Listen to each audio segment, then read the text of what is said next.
volunteers of the year.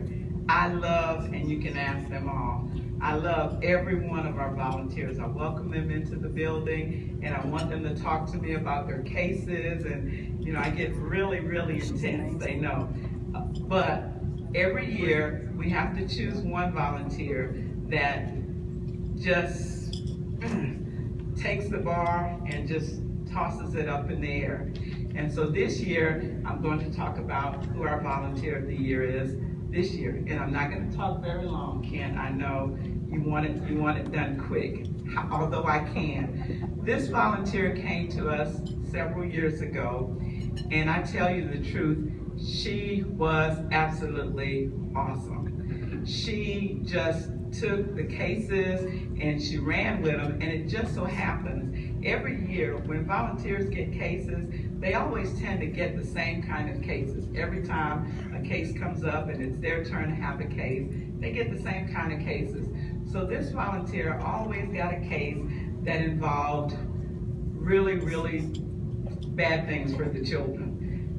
But she was so intense. She was always involved in getting everything done in our courts for the children, as well as if there were criminal things that needed to be taken care of, she was dead on it. She was so tenacious. I can't tell you how this person was, and I'm not gonna just keep you on, but I'd like everybody to help me tonight to honor our volunteer of the year, Jamie Hogue.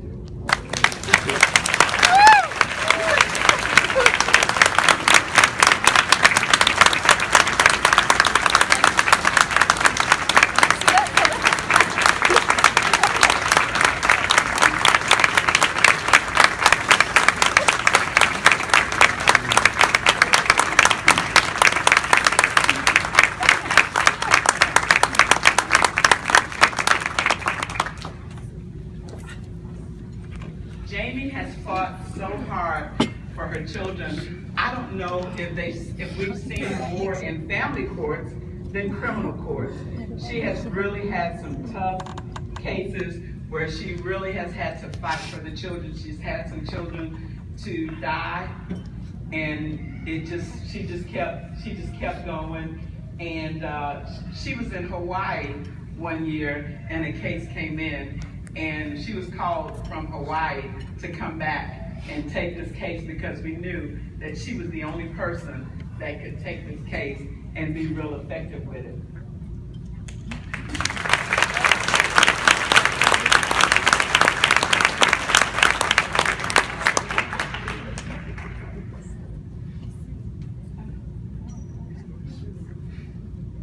Well, this is unexpected. I will say, and I think I speak for every CASA here, when you become a CASA volunteer, it becomes part of who you are. It's like branding. It's part of your soul, it's part of your heart. And I try and tell everyone how important it is to be a CASA. And I will share just a quick, kind of funny story. My husband, we try to go on vacations as often as possible. And when we meet new folks, I immediately start talking about CASA. And he fusses at me. He says, people don't want to hear about how we live our lives because he investigates child abuse cases for Beaumont PD and has for many, many years. But it doesn't matter if people don't want to know about it because they need to know. They may not want to hear about the little boys with cigarette burns and the little girls on feeding tubes. People may not want to know about the 8-week-old child that I worked with who had 29 broken bones, or the little girl, in this case I currently have, who at 5 weeks of age had 19 broken bones and severe brain trauma. My very first case, there was a family of 7 children until the daddy shook and killed one, and then there were 6. So for those of you that support this program and this organization, if you support it financially, I want to thank you and tell you that it's money well spent. And we will do everything we can in Jefferson County to be good stewards of your donations and your faith in us and in our program. And I'm so grateful. Thank you.